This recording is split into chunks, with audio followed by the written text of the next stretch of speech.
പ്രിയമുള്ള സുഹൃത്തുക്കളെ, മണിപ്പൂർ വംശീയ കലാപത്തിൽ കൊല്ലപ്പെട്ട 64 കുക്കി വിഭാഗക്കാരുടെയും 4 മെയ്തി വിഭാഗക്കാരുടെയും മൃതദേഹം ബന്ധുക്കൾക്ക് കൈമാറിയ വാർത്ത ഇന്നലെ പുറത്തു വന്നിരുന്നു. മെയ് മാസത്തിൽ ആരംഭിച്ച കലാപത്തിൽ കൊല്ലപ്പെട്ട ഇവരുടെ മൃതദേഹം അന്നു മുതൽ തന്നെ മോർച്ചറിയിൽ സൂക്ഷിച്ചിരിക്കുകയായിരുന്നു.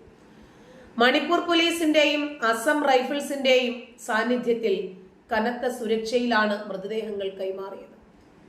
മണിപ്പൂരിലെ വംശീയ കലാപത്തിൽ ആകെ 175ഓളം പേർ കൊല്ലപ്പെട്ടതായിട്ടാണ് കണക്ക്. 1000-ലേറെ പേർക്ക് പരിക്കേൽക്കുകയും 32 പേരെ കാണാതാകുകയും ചെയ്തിട്ടുണ്ട്. കലാപത്തെക്കുറിച്ച് അന്വേഷിക്കാനും ആശ്വാസ പുനരധിവാസ പ്രവർത്തനങ്ങൾക്ക് മേൽനോട്ടം വഹിക്കാനും കഴിഞ്ഞ ഓഗസ്റ്റിൽ സുപ്രീം കോടതി ഹൈക്കോടതി ജഡ്ജിമാരുടെ 3-അംഗ സമിതിയെ നിയോഗിക്കുകയും ചെയ്തിരുന്നു. സമിതി സമർപ്പിച്ച റിപ്പോർട്ടിനെ തുടർന്നാണ് മോർച്ചറികളിൽ സൂക്ഷിച്ച 88 മൃതദേഹങ്ങൾ ബന്ധുക്കൾക്ക് കൈമാറാനോ ബന്ധുക്കളെ കണ്ടെത്താത്ത പക്ഷം സംസ്കരിക്കാനോ കോടതി നിർദ്ദേശിച്ചത്. കൊല്ലപ്പെട്ട 24 കുക്കി സമുദായക്കാരുടെ മൃതദേഹം ചുരാചന്ദ്പൂർ ആശുപത്രിയിലെ മോർച്ചറിയിൽ സൂക്ഷിച്ചിരിക്കുന്നുണ്ട്. ഇംഫാലിൽ കൊല്ലപ്പെട്ട കുക്കികളുടെ മൃതദേഹം ലഭിക്കാതെ ഇവ സംസ്കരിക്കില്ല എന്നായിരുന്നു ബന്ധുക്കളുടെ നിലപാട്. 175 പേർ കൊല്ലപ്പെട്ടതിൽ 169 പേരുടെ മൃതദേഹമാണ് തിരിച്ചറിഞ്ഞത്. ഇവയിൽ 81 പേരുടെ മൃതദേഹം മാത്രമാണ് ബന്ധുക്കൾ ഏറ്റെടുക്കാൻ തയ്യാറായി വന്നത്. 94 മൃതദേഹങ്ങൾ ആരും ഏറ്റെടുക്കാത്ത അവസ്ഥയിലായിരുന്നു. ഇവ സംസ്കരിക്കാതെ ഏറെക്കാലം സൂക്ഷിച്ചു വയ്ക്കുന്നത് സർക്കാരിന് വലിയ ചെലവ് വരുത്തും എന്നുള്ളത് കൊണ്ടാണ് മൃതദേഹങ്ങളോട് കാട്ടുന്ന അനാദരവാണെന്ന് ഈ വിഷയത്തെ സംബന്ധിച്ച് 3-അംഗ സമിതി സുപ്രീം കോടതിക്ക് റിപ്പോർട്ട് നൽകിയിരുന്നു. പക്ഷേ ഇത് സൂക്ഷിച്ചു വെക്കുന്നതിൽ ഒരു കാര്യവുമില്ല എന്ന നിലപാടാണ് കോടതിക്കുള്ളത്. എന്നാൽ മണിപ്പൂരിലെ കുക്കി വിഭാഗക്കാർ ഇപ്പോഴുള്ള ഇസ്രായേലിലെ ജൂത വിഭാഗക്കാരാണോ എന്നുള്ള ചർച്ചകളാണ് തുടർന്നു വരുന്നത്. ശരിക്ക് 2 ഗോത്ര വിഭാഗങ്ങളും തമ്മിലുള്ള ഈ പ്രശ്നത്തിൽ എന്തെങ്കിലും തരത്തിൽ മതമോ രാഷ്ട്രീയമോ കലർന്നിട്ടുണ്ടോ എന്നതും ചിന്തിക്കേണ്ടുന്ന വസ്തുതയാണ്. മണിപ്പൂരിലെ കുക്കി ഗോത്രവും മെയ്തൈ സമൂഹവും തമ്മിലുള്ള സംഘർഷം മാസങ്ങളായി ശക്തമായി തന്നെ തുടരുകയാണ്. ചെറിയ ഒരു ഇടവേളയ്ക്ക് ശേഷം കഴിഞ്ഞ ദിവസം വീണ്ടും ബൈസലിന് സമീപത്തെ ലെയ്ത്തു ഗ്രാമത്തിലുണ്ടായ വെടിവെപ്പിൽ 13 പേരാണ് മരണപ്പെട്ടത്. സംഘർഷത്തിന്റെ ആദ്യഘട്ടത്തിൽ കനത്ത നഷ്ടങ്ങൾ ഉണ്ടായത് കുക്കികൾക്ക് ആണ് എങ്കിലും പിന്നീട് മെയ്തൈ വിഭാഗത്തിൽ കുക്കികളിൽ നിന്ന് കനത്ത തിരിച്ചടികളാണ് ഉണ്ടായത്. മണിപ്പൂരിലെ കുക്കികളും മെയ്തൈകളും തമ്മിലുണ്ടായ സംഘർഷത്തിൽ കുക്കികൾക്ക് നേരെ ആക്രമണം ഉണ്ടായതോടെ മണിപ്പൂരിലെ കുക്കികൾ ഇസ്രായേൽ മാധ്യമങ്ങളിൽ ഉൾപ്പെടെ ആഗോള ശ്രദ്ധ ആകർഷിച്ചിരുന്നു. യഹൂദ രാഷ്ട്രത്തോട് അവർ സഹായം ആവശ്യപ്പെട്ടപ്പോൾ കുക്കികളുടെ ഇസ്രായേലി വേരുകൾ ഒരിക്കൽ കൂടി വെളിച്ചത്തു വന്നു. കുക്കികളുടെ പോരാട്ട വീര്യത്തിന്റെ വേരുകൾ തേടി പോകുന്നവർ എത്തിച്ചേരുന്നത് പഴയ നിയമത്തിലെ പൂർവ്വ ജോസഫിന്റെ മകനായ മനാസയുടെ പിൻതലമുറകളിലേക്കാണ്.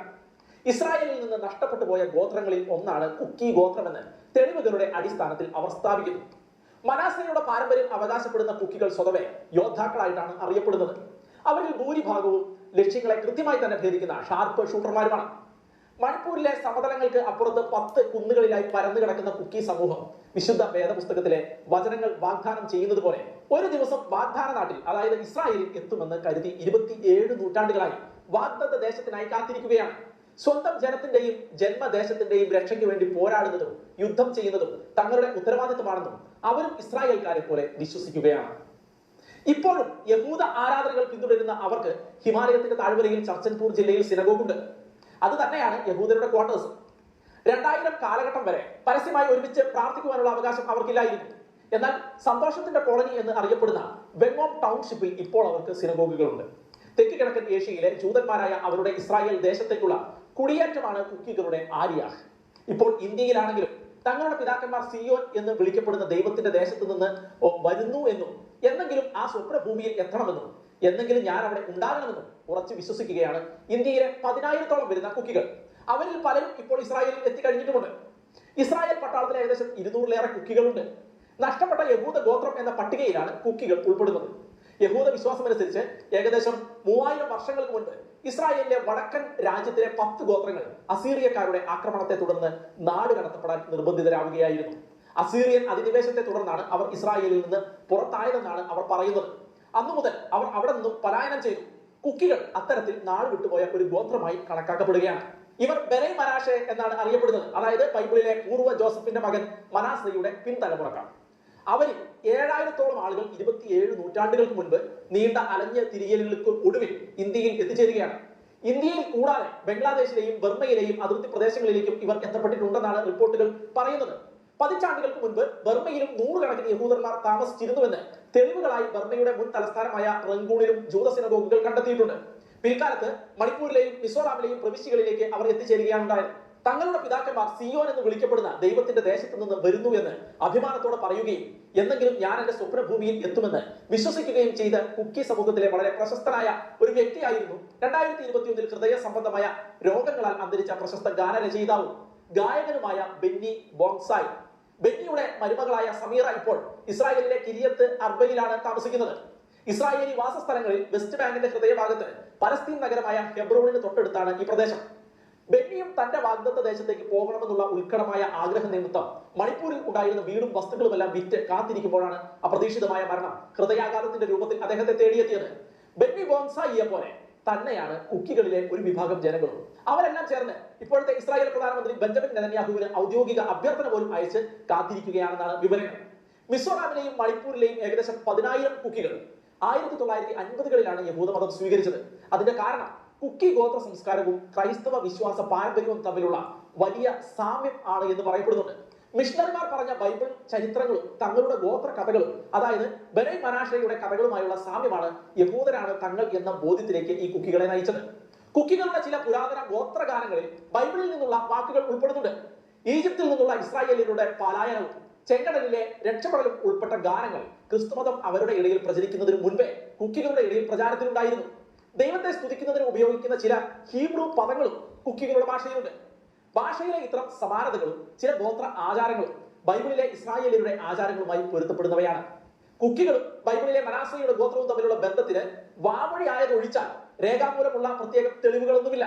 എന്നാൽ നിർദ്ദിഷ്ട കുക്കി രാഷ്ട്രം എന്ന് വിളിക്കപ്പെടുന്ന സലേങ്കത്തിന്റെ പതാക ഡേവിഡിന്റെ നക്ഷത്രമായി കണക്കാക്കപ്പെടുന്ന ഒരു നക്ഷത്ര ചിഹ്നം വഹിക്കുന്നത് ശ്രദ്ധേയമാണ്.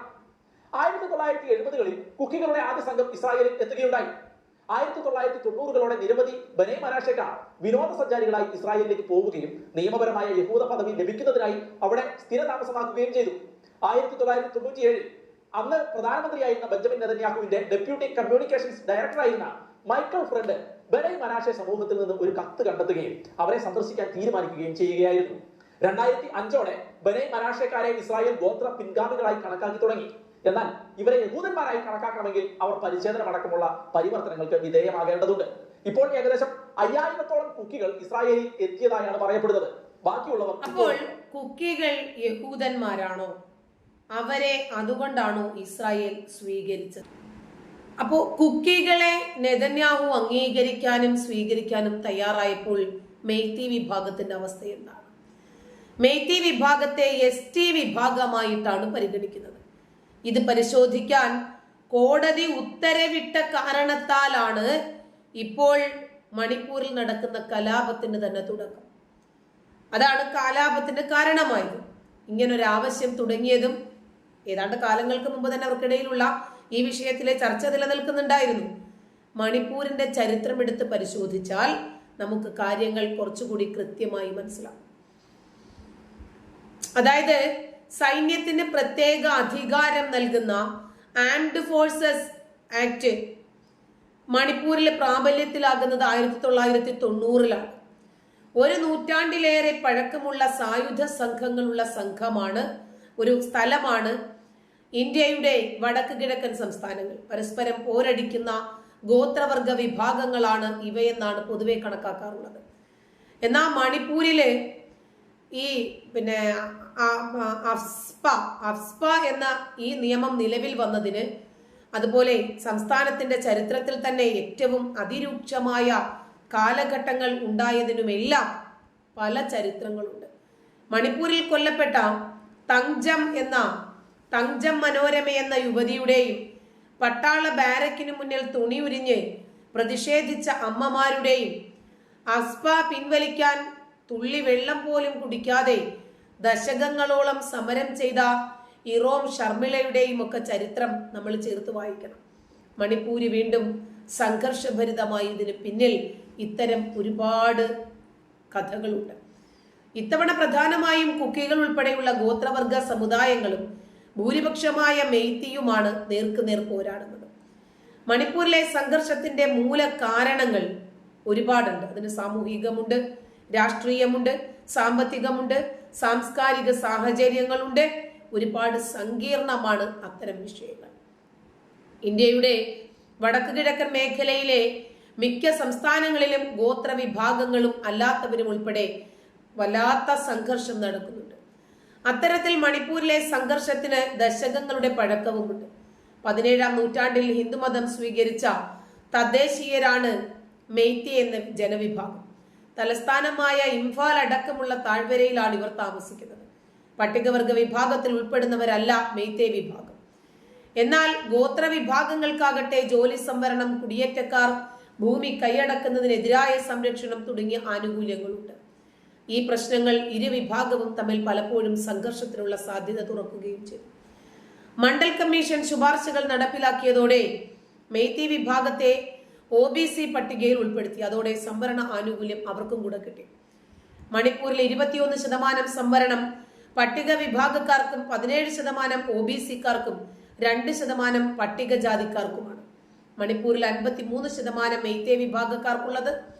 ഇതിന് പുറമെ 34% ഗോത്രവർഗക്കാരും സംസ്ഥാനത്തുണ്ട്. ഇതിൽ പ്രധാനമായും 24%-ഓളം നാഗ, 16%-ഓളം കുക്കി ഉൾപ്പെടെയുള്ള ഗോത്രവർഗക്കാരാണ്.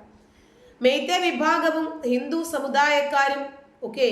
ബാക്കി മെയ്തി, പങ്കൽ എന്നറിയപ്പെടുന്ന മുസ്ലിങ്ങൾ. ഇതേസമയം ഗോത്രവർഗക്കാരിൽ ഭൂരിഭാഗവും ക്രൈസ്തവ സമുദായക്കാരും.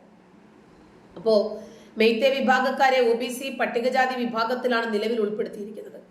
ഇത് മാറ്റി തങ്ങളെ പട്ടികവർഗ വിഭാഗമാക്കണം എന്ന് കുറെ കാലമായിട്ട് ഇവർ ആവശ്യപ്പെടുകയാണ്. 1949 ഇന്ത്യയിൽ ലയിക്കുന്നതിന് മുൻപ് തങ്ങൾക്ക് പട്ടികവർഗ പദവി ഉണ്ടായിരുന്നെന്നും എന്നാൽ ലയനത്തിന് ശേഷം അത് നഷ്ടപ്പെട്ടെന്നും ഇവർ തന്നെ പറയുന്നു. തങ്ങളെ ഉന്നത ജാതി ഹിന്ദുക്കളായി പരിഗണിച്ചാണ് അങ്ങനെ ചെയ്തത്. എന്നാൽ കാലക്രമേണ കാര്യങ്ങളിൽ മാറ്റമുണ്ടാകുകയും അർഹിക്കുന്ന ആനുകൂല്യങ്ങൾ പോലും ലഭിക്കുന്നില്ല എന്നും ചൂണ്ടിക്കാട്ടിയിട്ടാണ് മെയ്തേ ട്രൈബ് യൂണിയൻ ഹൈക്കോടതിയെ സമീപിക്കുന്നത്. മെയ്തേ വിഭാഗക്കാർ പറയുന്നത് തങ്ങൾ വസിക്കുന്നത് സംസ്ഥാനത്താകെ ഭൂവിസ്തൃതിയുള്ള 10% വരുന്ന ഇംഫാൽ താഴ്വരയിലാണ്. ബാക്കിയുള്ള 90% പ്രദേശവും ഗോത്രവിഭാഗങ്ങൾക്കുള്ള സംരക്ഷിത പ്രദേശമാക്കി നിർത്തിവെച്ചിരിക്കുകയാണ്.